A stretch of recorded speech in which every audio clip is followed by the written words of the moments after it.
Mesdames, Messieurs, bonjour et bienvenue dans Actu Hebdo, la rétrospective de l'actualité de la semaine. Une semaine riche en événements, en commençant par la rentrée des classes. Près de 4 millions d'enfants ont repris cette semaine le chemin de l'école. Nous leur souhaitons une très bonne année scolaire.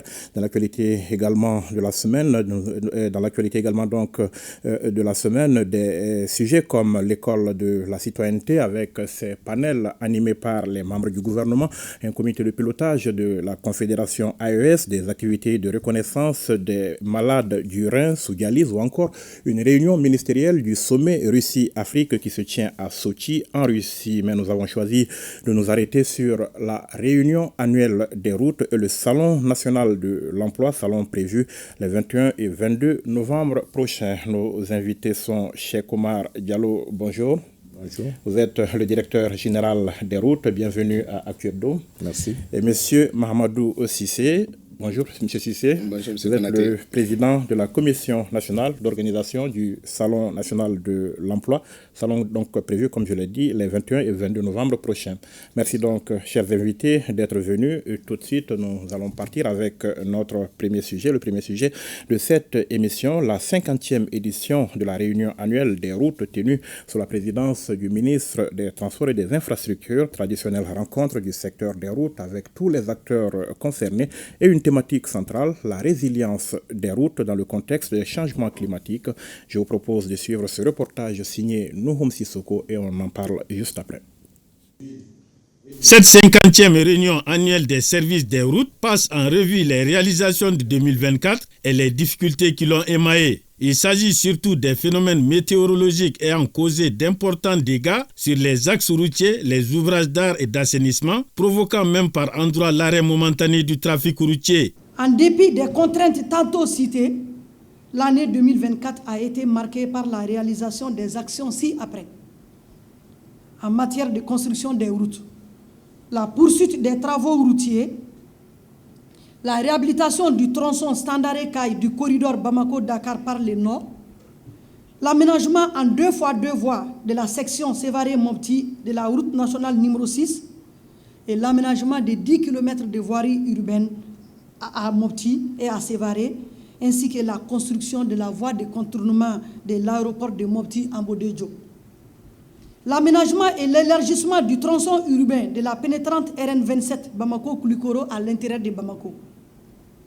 Il a été procédé en outre au démarrage des travaux routiers ci-après, l'aménagement en 2x2 voies de la section Bamako-Koulouba-Kati de la RR9, de la bretelle d'accès à l'hôpital du Pongé, de 7 km de voirie à Kati et de la section rond-point GMS Samé en 2x2.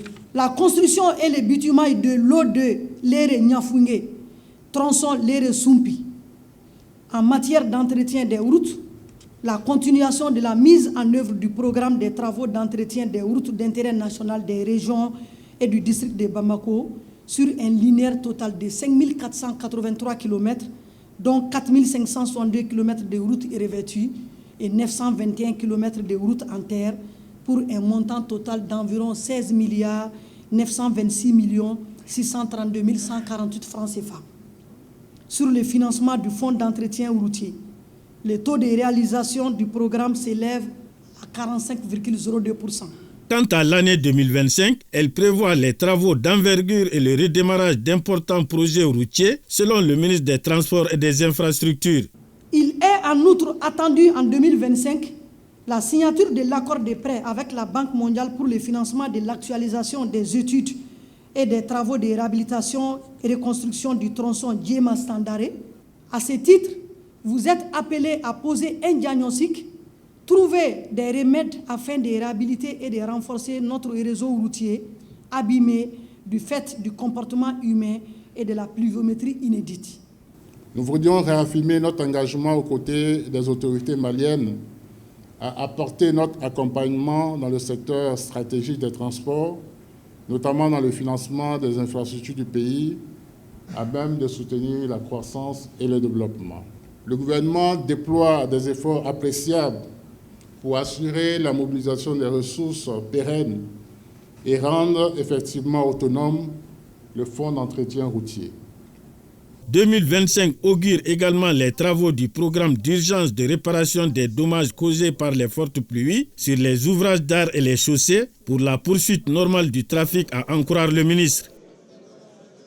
Voilà donc, rebonjour Monsieur Diallo. Bonjour. Vous êtes donc le directeur général des routes. On le voit, vous œuvrez au quotidien pour doter le pays de bonnes routes. On va en parler bien évidemment, mais parlons d'abord de ce thème que vous avez choisi pour cette réunion annuelle des routes, la résilience des routes dans le contexte des changements climatiques. Alors, comment est-ce que le phénomène des changements climatiques impacte finalement nos routes? Ok. Merci, Monsieur Konaté. Vous avez tous constaté que en cette année, l'hivernage a été très rude pour le réseau routier. De Caille jusqu'aux régions du Nord, nous avons connu des dégradations importantes, souvent même des interruptions de trafic, mais qu'on a pu, chaque fois que c'était possible, rétablir le trafic. Le changement climatique, c'est une réalité.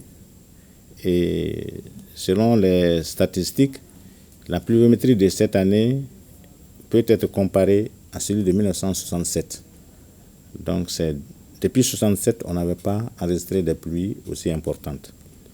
Et avec l'installation du phénomène de la sécheresse, donc il y avait des habitudes qui s'étaient installées et ça s'est même ressenti sur les dimensionnements des ouvrages. Les gens avaient pensé que certaines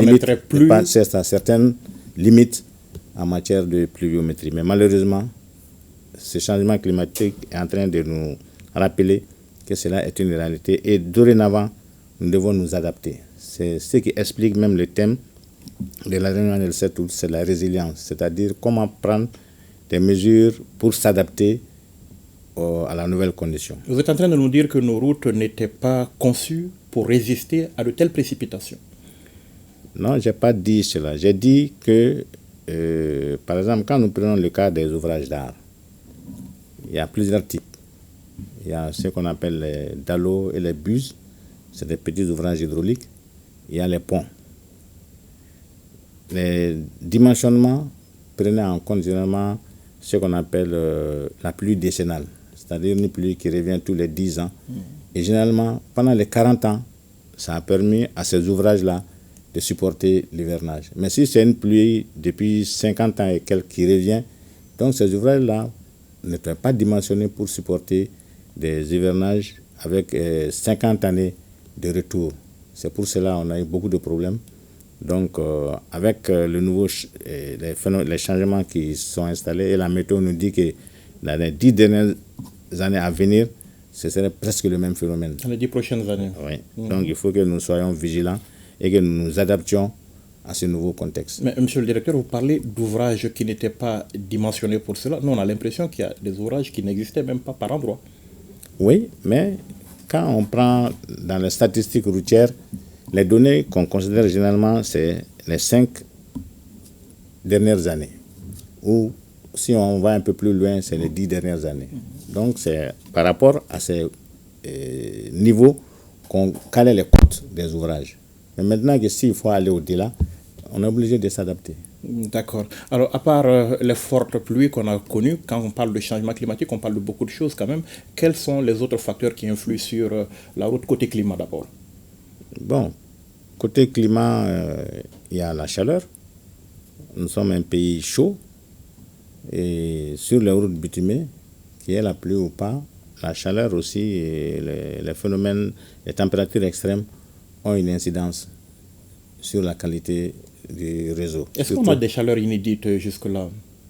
Bon, le Mali peut se classer parmi les pays les plus chauds quand même dans le monde. Nous sommes un pays sahélien et là où les gens sont à 20 degrés, nous sommes à 40 degrés. Donc, et quand vous regardez, même par rapport au dimensionnement de nos chaussées, les conditions requises en laboratoire, c'est aux alentours de 25 degrés. Donc, tout le temps, nous faisons toujours de l'adaptation pour pouvoir respecter les normes. Donc, ce n'est pas le phénomène climatique seulement, on s'adapte permanemment. D'accord. Et au-delà du phénomène climatique, nos routes, quand même, on constate une dégradation avancée. Quels sont les autres facteurs de dégradation au niveau Là, je comprends bien maintenant la question. Et c'est vrai, nos routes sont dimensionnées pour supporter des charges. Aujourd'hui, on est confronté au problème de la surcharge, et je dirais même de la surcharge extrême.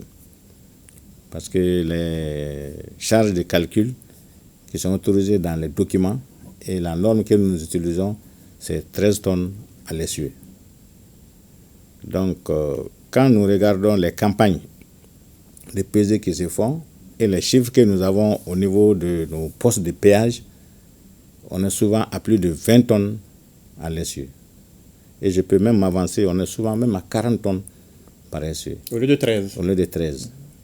Et les 13 là, en fait, c'est la charge d'exploitation. Sinon, la charge de calcul, c'est 11,5 tonnes. C'est avec le coefficient on va jusqu'à 13 tonnes. Mais ces 13 tonnes-là ne sont même plus considérées par les exploitants. Parce qu'il y a la surcharge, comme je l'ai dit, elle est extrême. Et l'UEMOA et les partenaires qui nous aidaient dans le financement du réseau ont eu à sonner l'alarme. Et c'était en 2005, lors d'une réunion des ministres des Transports de l'UEMOA. Et c'est en ce moment qu'ils ont institué le règlement numéro 14, qui fixait la charge à l'essieu et qui limitait les gabarits et qui fixait le poids total en charge des véhicules. Donc ce règlement-là, malheureusement, depuis 2005, on ne parvient pas à l'appliquer pour diverses raisons, parce que le Mali étant un pays de l'Interland, avec le Niger et le Burkina, nos marchandises viennent des ports. Mais si cette mesure n'est pas déjà appliquée au moment du chargement, ce serait difficile pour les pays qui sont à l'intérieur de l'appliquer. Et c'est pour cela il y a des différentes dispositions qui ont été mises en œuvre, notamment au niveau des ports.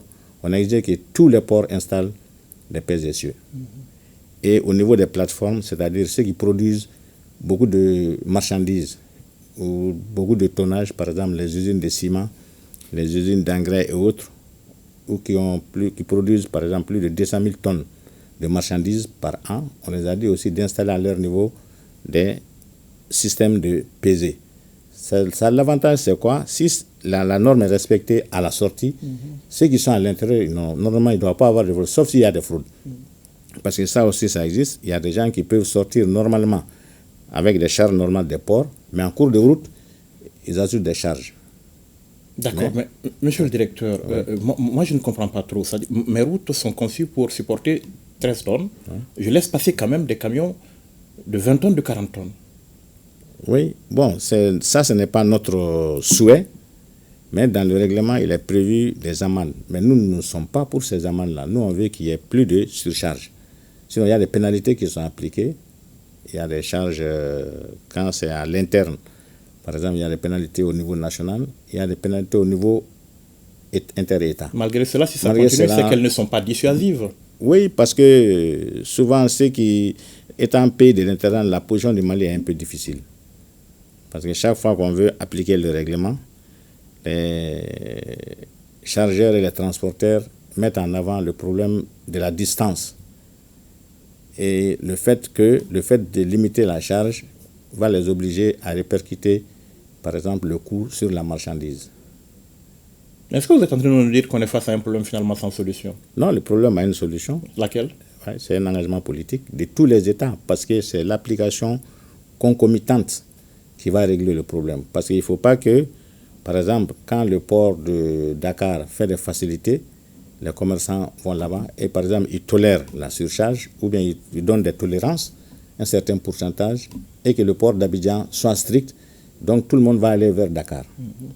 Mais si les deux ports sont intransigeants et que l'application soit concomitante dans tous les États, on va trouver la solution. D'accord, le profane que je suis vous propose une autre solution. Faites des routes qui supportent 20 tonnes, 40 tonnes.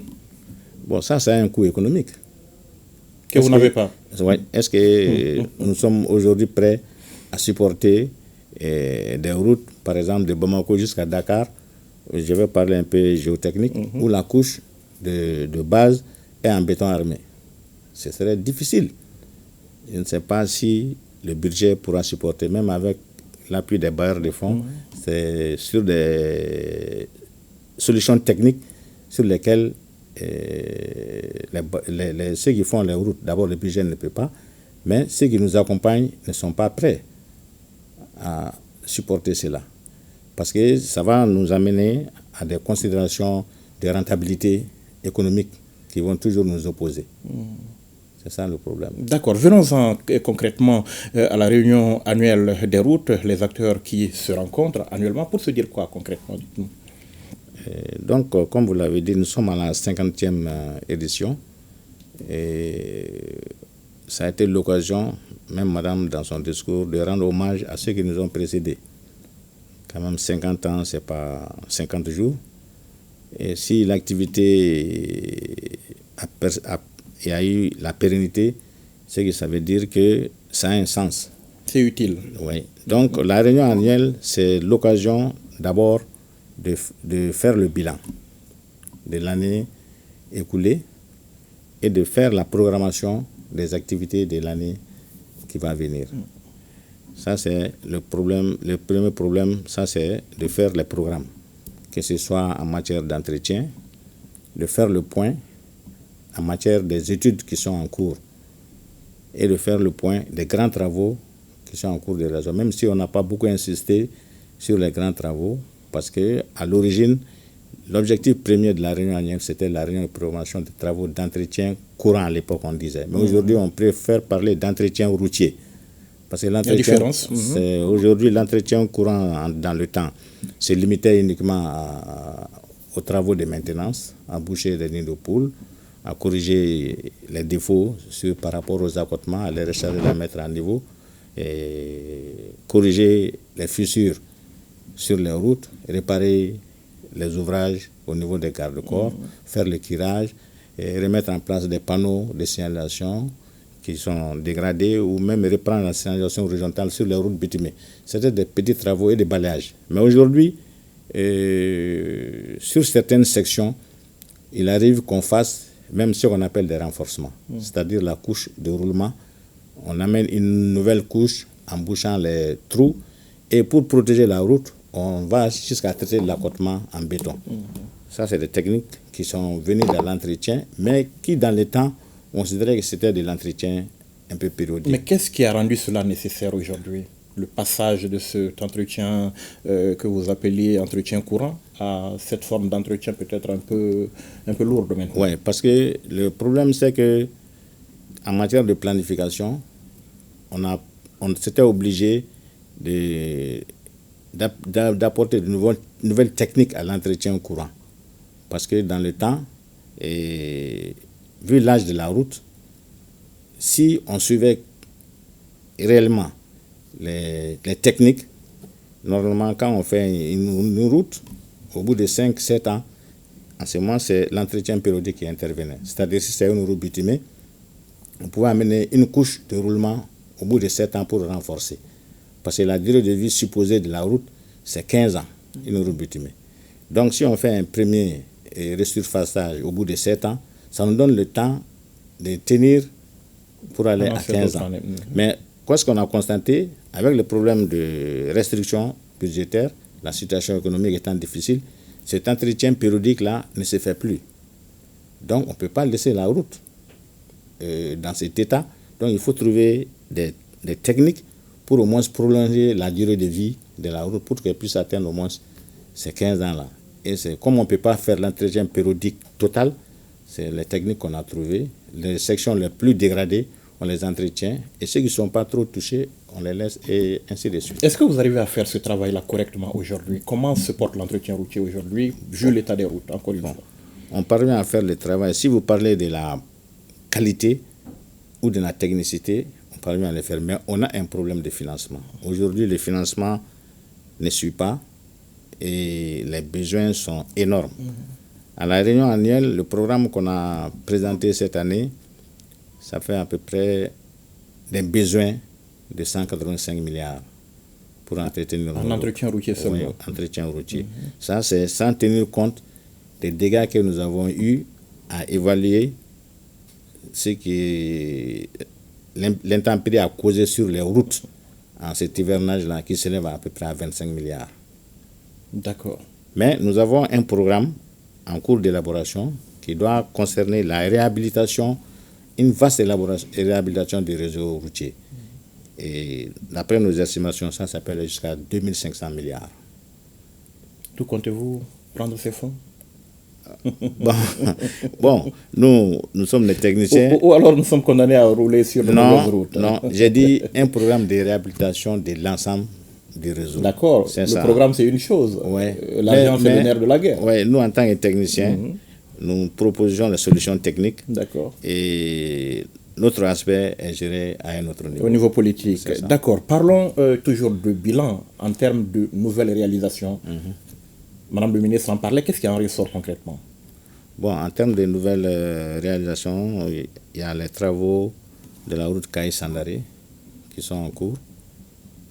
Et il y a le nouveau projet qui a commencé, qui est visible à Bamako, c'est la route nationale numéro 27, le tronçon de la route Bamako-Koulikoro à Bamako.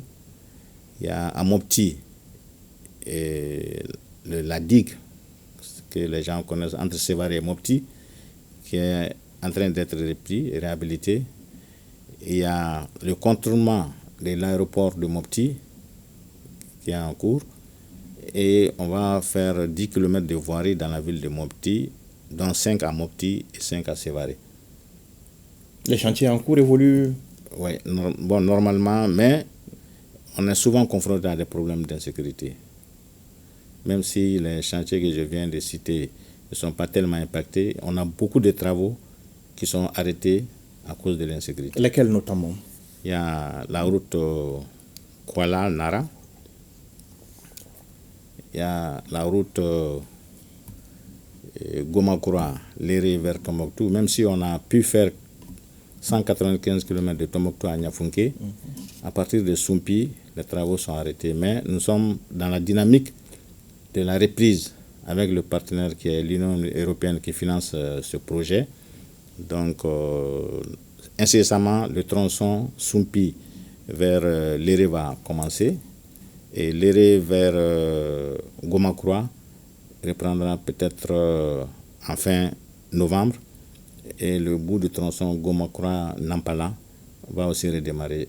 Mais on est en train de faire un redémarrage séquentiel pour voir l'évolution du contexte sécuritaire. Avec garantie, avec quelle garantie sur le plan sécuritaire, justement, j'allais vous demander? Non, la garantie, c'est l'armée malienne. Nous avons nos FAMA qui ont reconquis l'ensemble du territoire et que je tiens à féliciter ici pour leur accompagnement.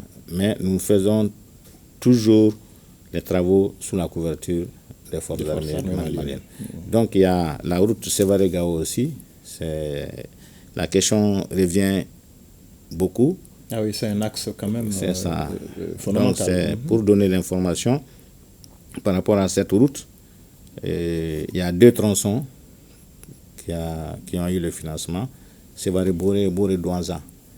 Mais on a eu des difficultés par rapport à d'abord le plan sécuritaire et des problèmes de gestion de contrat avec l'entreprise qui ont fait que ces 2 tronçons n'ont pas pu démarrer. Les derniers tronçons, Douanza-Gao, intéressaient la Banque mondiale, mais toujours par rapport au contexte sécuritaire et les études que nous devons actualiser parce que l'étude date de 2017 et en matière de route, une étude qui date de plus de 5 ans, il faut actualiser parce qu'il y a beaucoup de choses entre-temps qui ont évolué sur le terrain et surtout en ce qui concerne les aspects environnementaux.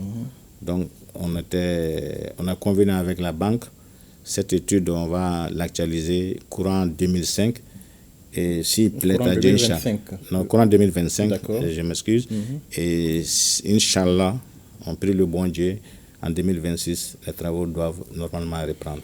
D'accord. Parlons de perspective de 2025 justement. Qu'est-ce qui est prévu? Bon, en 2025, c'est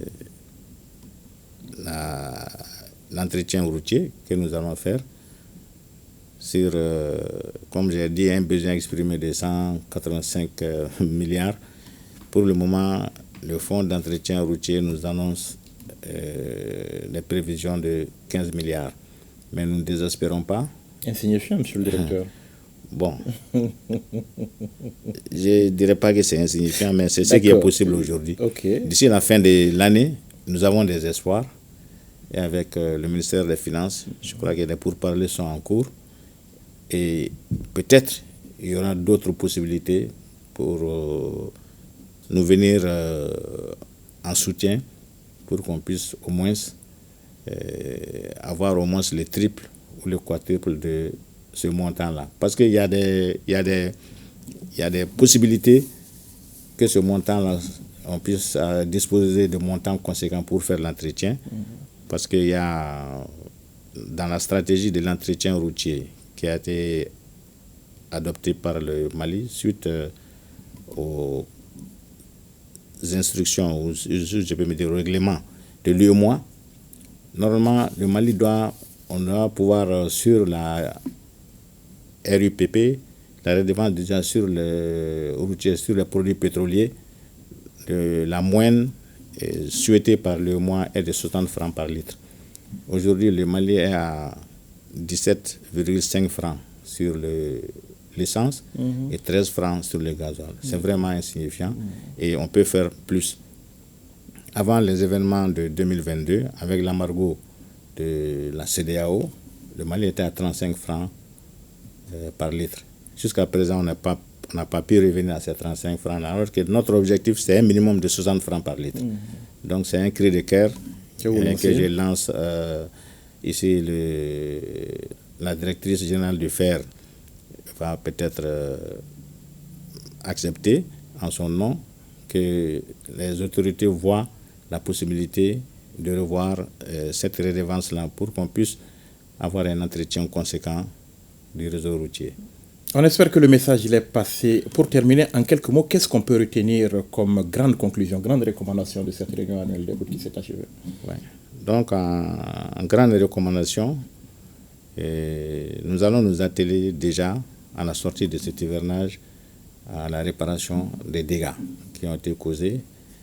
Et nous espérons avoir l'accompagnement du gouvernement par rapport au programme des 25 milliards que nous avons annoncé et l'appui des partenaires techniques et financiers qui sont intéressés à nous accompagner sur ce programme.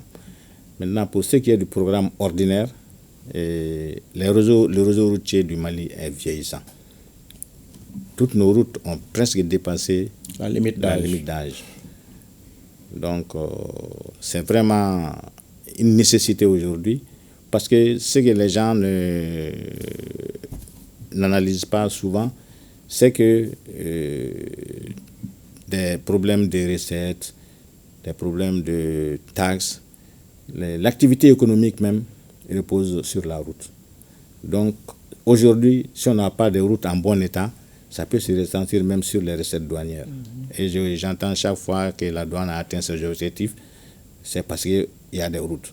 S'il n'y a pas de route, les marchandises ne vont pas venir et les gens ne vont pas payer des taxes, il n'y aura pas de dédouanement. Aujourd'hui, si on construit des centres de santé pour que les gens puissent se soigner, ils ont toujours besoin, même si c'est une piste, pour accéder à ces centres de santé-là. Les écoles, c'est la même chose. Tout ce qui est électricité, c'est la même chose. Donc, tout est lié à la route. Le matériel qu'on utilise pour installer les panneaux, pour autre type d'électricité, ça vient par la route. Les produits miniers sont transportés par la route. D'accord. Donc, il faut qu'on soit vigilant et qu'on soit conscient que sans route, il n'y a pas de développement. Sans route, pas de développement, M. Cissé, vous avez un mot là-dessus?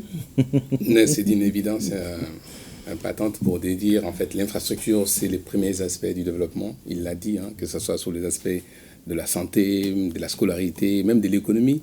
Il faut qu'on ait des infrastructures qui puissent faciliter, en tout cas, que l'économie puisse redémarrer ou en tout cas connaître une croissance souhaitée.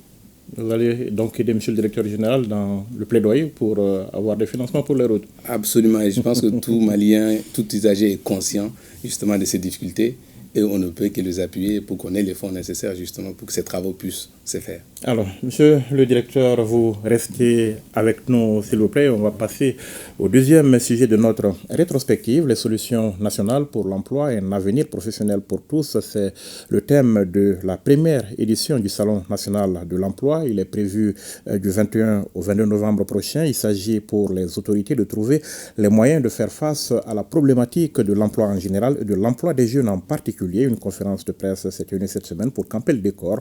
Le reportage est signé Youssouf Diakité et on en parle juste après. Le Salon national de l'emploi est une initiative du ministère de l'Entrepreneuriat national, de l'emploi et de la formation professionnelle. Une opportunité pour les jeunes de rencontrer les employeurs. L'une des questions essentielles au centre des débats de ce Salon national de l'emploi, c'est bien la problématique du financement des projets jeunes. Le salon est organisé en partenariat avec le secteur privé. Que c'est l'occasion de montrer le ministère dans son très beau rôle de facilitateur de la création d'emplois, d'impulseur de dynamique, de capacité d'intermédiation à mettre en confiance et les demandeurs d'emploi et les créateurs d'emploi sous sa garantie, sous sa protection ou en tout cas sa bienveillance pour qu'on ait un cercle vertueux, un cercle dynamique qui va permettre de créer plus d'emplois. Cette première rencontre sur l'organisation de la première édition du Salon de l'emploi est une occasion pour le ministre de l'Entrepreneuriat national d'inviter la jeunesse malienne à une participation massive. Le salon, c'est du 21 au 22 novembre 2024. Les questions liées à la problématique de la création d'emplois au Mali, notamment les questions de financement, la formation professionnelle, mais aussi de fiscalité sur l'emploi, les questions d'adéquation de l'offre de formation par rapport aux besoins au niveau du marché du travail, mais aussi un souhait du secteur privé, mais surtout du secteur privé rural, de pouvoir rendre le salon un peu plus accessible à la cible des jeunes ruraux. Donc notamment à travers la disponibilité des différentes communications du salon en langue nationale. Les intervenants tour à tour saluent l'initiative du département en charge de l'emploi qui est une bonne porte de recherche d'emploi pour la jeunesse malienne. Voilà donc premier salon de l'emploi prévu du 21 au 22 novembre. Mahamadou Cissé, président de la Commission nationale d'organisation. Pourquoi maintenant et pourquoi ce salon? Merci beaucoup de me recevoir et aussi pour la question. Pourquoi maintenant? Pourquoi ce salon? Parce que le ministère qui est en charge de l'entrepreneuriat, de l'emploi et de la formation professionnelle a dans ses missions de créer des conditions pour faire la promotion de l'emploi. Ceci à travers des directions nationales comme la Direction nationale de l'emploi, la Direction nationale de la formation professionnelle, mais aussi des agences comme l'ANPE ou l'APEJ qui sont là aussi justement créer les conditions pour qu'on ait le plein emploi ou en tout cas qu'on ait plus d'emplois créés. Donc c'est une mission, je ne veux pas parler de régalité, mais une mission quotidienne presque de ce département. Maintenant, pourquoi les salons? Parce que ça rentre dans la vision de Madame le ministre qui, depuis son arrivée, a pris à bras le corps ces questions-là de création d'emplois, mais aussi d'entrepreneuriat. Donc c'est sous son leadership que nous avons décidé de se dire l'État a ce rôle-là de créer un cadre où les acteurs du secteur privé viendront rencontrer les demandeurs d'emploi, que ce soit des jeunes ou des moins jeunes. Mais pas que. C'est un salon tout un an, puisqu'on parle de création d'emplois, donc intermédiation, mais aussi on parle de formation professionnelle. Je le disais tout à l'heure à la suite de M. Diallo que les infrastructures sont un peu la base de tout développement. Mais la formation professionnelle, pour moi, est tout aussi essentielle. Pour qu'on fasse des routes, pour qu'on fasse des SESCOM, pour qu'on fasse quoi que ce soit comme métier, il faut qu'on ait une formation professionnelle. Donc, un accent particulier est mis sur la formation professionnelle. Mais aussi, on va parler d'entrepreneuriat, parce qu'on est aussi conscient qu'on a beau créer des cadres pour donner de l'emploi aux jeunes, malheureusement, tout le monde n'aura pas d'emploi, parce que le contexte le veut ainsi. Quand je parle du contexte mondial, mais aussi le contexte du Sahel, pour ne pas parler du cas du Mali. Donc on incite les jeunes à aller vers l'entrepreneuriat. Il ne vous a pas échappé que la rentrée scolaire cette année avait comme thème de la leçon morale l'entrepreneuriat. Donc c'est pour dire à quel point nos autorités voient cette opportunité-là aussi pour que les jeunes puissent aussi créer de l'auto-emploi, créer des emplois pour eux-mêmes. D'accord, un salon pour répondre, on va dire, aux questions, à l'épineuse question donc, du chômage. Quel est l'état des lieux aujourd'hui par rapport au phénomène du chômage? Alors, l'état des lieux, comme je le disais tout à l'heure, le contexte est difficile. Et ce qui fait que l'économie s'en ressent et automatiquement, qui parle de ressenti dans le secteur de l'économie, parle de moins de création d'emplois. Donc, ce qui augmente le chômage. Mais bien avant cela, nous avons aussi une problématique qui est latente ici, c'est l'inadéquation entre l'offre et la demande. Ça, c'est une thématique qui revient tout le temps. C'est-à-dire que nos universités datent souvent la plupart de la période de l'indépendance. Donc, les besoins ont évolué. Les secteurs privés ont d'autres besoins maintenant que malheureusement l'université n'arrive pas à satisfaire.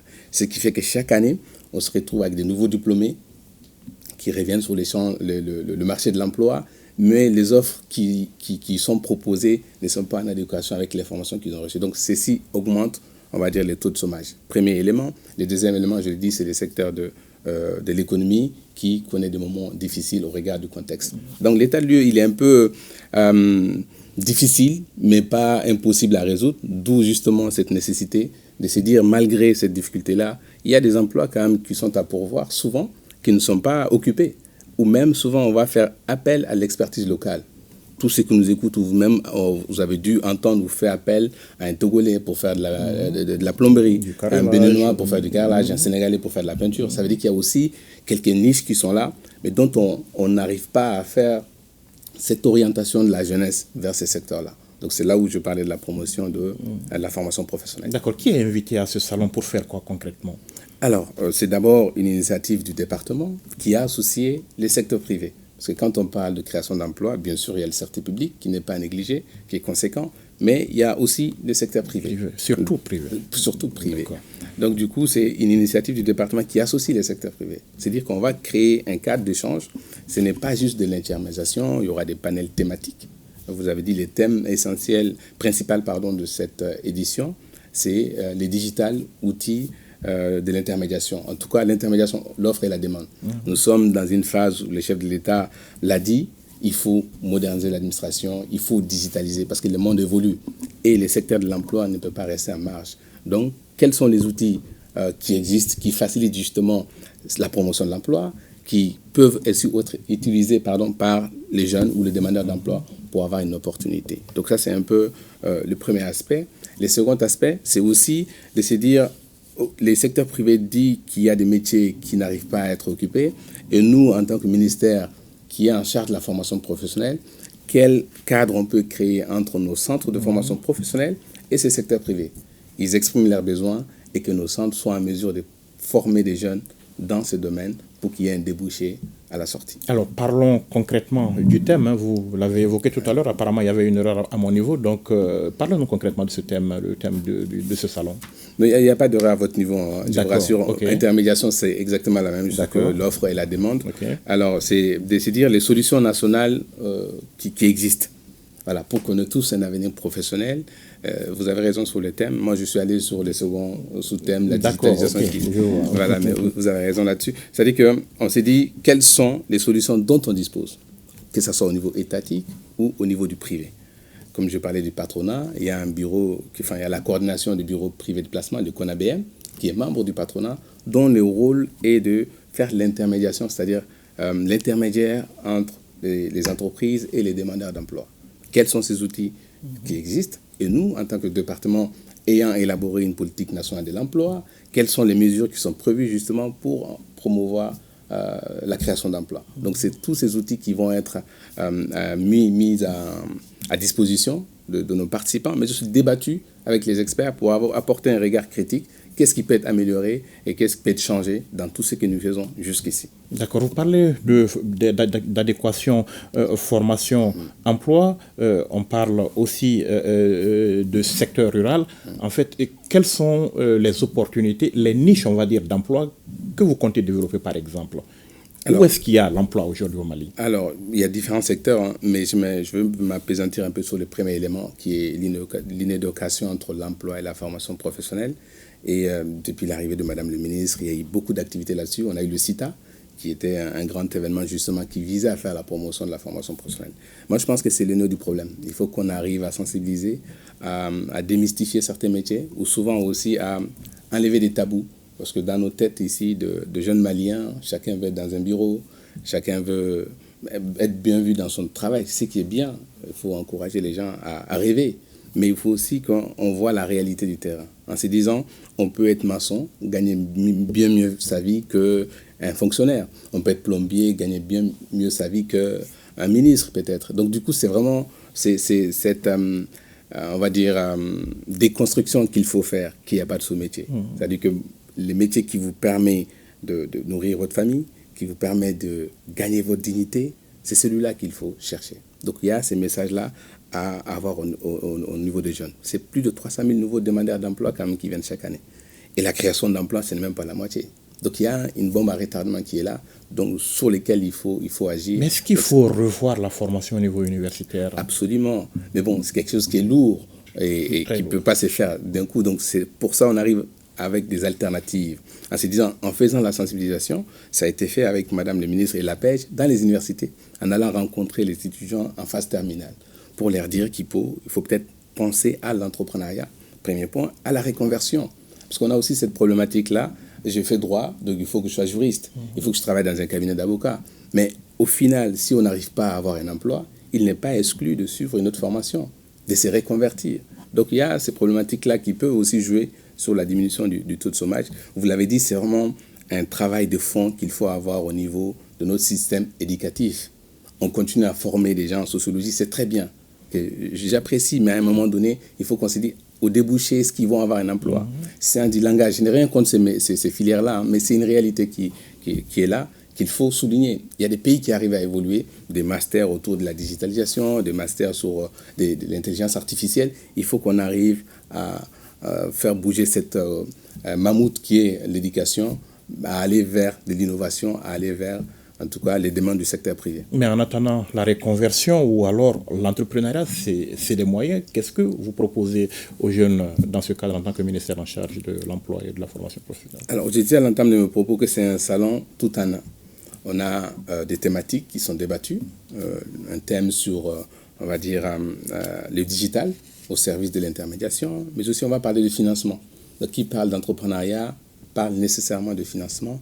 Donc, nous allons mettre en lumière les outils qui existent en termes d'accompagnement d'entrepreneurs, que ce soit du secteur privé, donc du coup les secteurs bancaires, mais aussi du secteur public, des structures comme l'APEJ ou en tout cas le phare, ou des outils qu'on a au niveau de notre département pour accompagner l'entrepreneuriat. Et on a un sujet sur la décentralisation et la promotion de l'emploi local, pour ne pas dire l'emploi rural. Vous parlez de niche, je vais revenir sur la question. Effectivement, il y a des secteurs comme les BTP, par exemple, que je disais. Il y a une niche, mais quand on voit dans la ruralité, on doit encourager l'entrepreneuriat dans ce domaine-là. Rural. L'entrepreneuriat rural. Et que ces jeunes-là qui sont peut-être à Bamako, s'ils n'arrivent pas à trouver une chance, c'est de dire, OK, je peux aller un peu à l'extérieur de Bamako, peut-être avoir une ferme agricole, ou en tout cas travailler dans ce domaine-là. Donc, qu'est-ce qui est fait autour de l'entrepreneuriat? C'est de dire comment on va arriver à s'aimer des idées, parce que n'est pas entrepreneur qui le veut. C'est quelque chose qui est inné en nous, mais on a l'impression justement que vous voulez inciter tout le monde vers l'entrepreneuriat. Pas tout le monde. Oui. Pas tout le monde, c'est quelque chose qui peut être un souffle pour notre jeunesse ou pour notre économie. Donc on met un accent là-dessus. Mais comme je le dis, n'est pas entrepreneur qui le veut. C'est-à-dire qu'on aura des ateliers thématiques sur comment mûrir son idée d'entreprise, comment monter un business plan. Ensuite, il y aura un tri. Les plus persévérants seront des entrepreneurs confirmés. Ceux qui cesseront et qui verront qu'ils ne sont pas entrepreneurs, ils reviendront dans les cases salariées, pardon, j'ai cherché le mot. Donc c'est vraiment cela, c'est pas qu'on oriente tout le monde, on met un accent là-dessus pour dire voici une opportunité. Et un entrepreneur, il crée d'abord un emploi pour lui, mais ces nombreux salariés qu'il va engager, c'est aussi des familles derrière qui sont nourries. Donc, alors qu'un salarié n'a que son salaire à lui. Donc c'est un peu ces aspects qu'on veut mettre en avant. Il y aura des ateliers, donc beaucoup plus pratiques, au-delà de la partie conférence. Un atelier sur comment faire son CV, parce qu'on se rend compte aussi que malheureusement, au Mali, on peut faire tous les cursus scolaires, de la première année au master, sans jamais avoir un stage, ni même un petit boulot, ou même savoir faire un CV. Donc on se dit, ce sont des outils qui ne sont pas enseignés à l'école. Donc on va apprendre aux jeunes, aux demandeurs d'emploi, comment faire un CV, comment préparer un entretien d'embauche. En tout cas, tout ce qui est soft skills, les compétences tous, qui vont faire que vous, M. Konaté, va vous différencier d'un autre M. Koulibaly. Pourtant, vous avez fait les mêmes écoles, les mêmes diplômes. Donc il y a d'autres compétences souvent qu'il faut rechercher. Et un deuxième atelier sur le financement, je le disais tout à l'heure. Et ensuite, on aura aussi un atelier sur l'entrepreneuriat. Moi, j'ai envie de m'arrêter sur le financement, hein, oui. le secteur bancaire. Vous avez beau sensibiliser, il ne fait pas de l'humanitaire. Maintenant, vous allez garantir? Ça, c'est l'une des difficultés, effectivement. Moi, avant d'arriver à ces fonctions, j'étais entrepreneur. Donc, c'est une difficulté que je peux comprendre en disant que nous avons des banques qui sont commerciales. Malheureusement, ce ne sont pas des banques d'investissement qui vont prendre les mêmes risques que l'entrepreneur.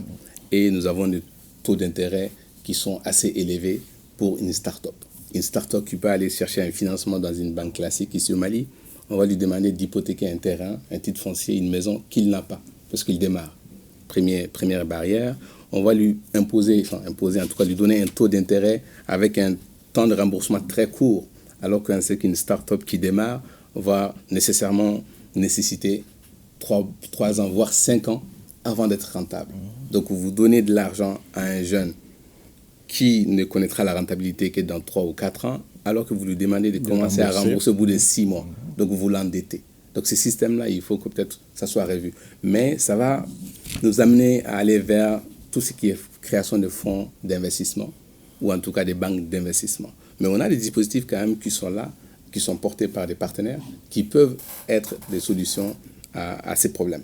Dispositif présent. Parlons des structures comme l'APEJ. Qu'est-ce qu'elles proposent aujourd'hui? Qu'est-ce qu'elles arrivent à faire sur le marché de l'emploi aujourd'hui? Alors, l'APEJ, le contexte est difficile. Ça a été dit dans le domaine des routes, mais cela vaut aussi pour le secteur de l'emploi. Vous savez, il y a énormément d'efforts qui est fait sur le plan sécuritaire et je pense que tout le Malien le consent. Et on sait aussi qu'il y a un besoin de sécuriser notre pays. Donc, forcément, il y a des coûts budgétaires qui sont justifiés. Et ces coûts budgétaires aussi, malheureusement, peuvent avoir un impact sur le fonctionnement normal des services comme l'APEJ. Sinon, l'APEJ fait chaque année, en tout cas, une cohorte de jeunes qu'on essaie de placer dans les administrations pour qu'ils aient une première expérience. L'APEJ faisait aussi tout ce qui est financement de projet. Malheureusement, on a aussi connu quelques difficultés à ce niveau parce qu'il faut qu'on arrive à une certaine maturité au niveau de la jeunesse. Quand on vous donne un prêt, que vous soyez en mesure d'utiliser ces prêts remboursés pour que d'autres puissent en bénéficier. Donc, il y a eu quelques difficultés à ce niveau, mais l'APEJ continue à faire la promotion de l'emploi pour les jeunes, à faire la promotion de l'entrepreneuriat. En quoi est-ce que le salon que vous envisagez donc les 21 et 22 peut être la solution au problème d'emploi au Mali? Alors, on va être... Que ce ne soit pas une rencontre de plus. Absolument, absolument. Mais même si c'était une rencontre de plus, dans le cadre de la création d'emplois, moi, je pense qu'il en faut. Parce que si 20 personnes arrivent à avoir un emploi, c'est déjà ça. C'est une manière de parler. J'espère qu'il y en aura des centaines. Et si demain, on fait un autre salon et qu'il y en a 20 autres qui arrivent à avoir, tant mieux. Donc, des rencontres comme ça, il faut les multiplier. Mais chaque rencontre, je suis d'accord avec vous, doit avoir une valeur ajoutée. Voilà. Pourquoi on le fait maintenant et avec quel acteur? Je l'ai dit, on amène les secteurs privés et les secteurs publics à se rencontrer. Et c'est un salon, comme je dis, tout un an. On va parler de création d'emplois, entrepreneuriat et formation professionnelle.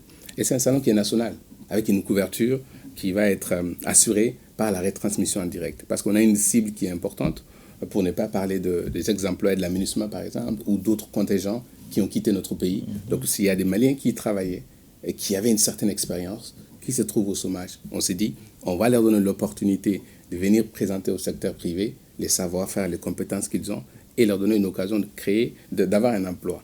Mais juste, si vous me permettez, quand on crée un salon, vous l'avez tous peut-être fait quand on était étudiant, on va à un salon pour décrocher un emploi.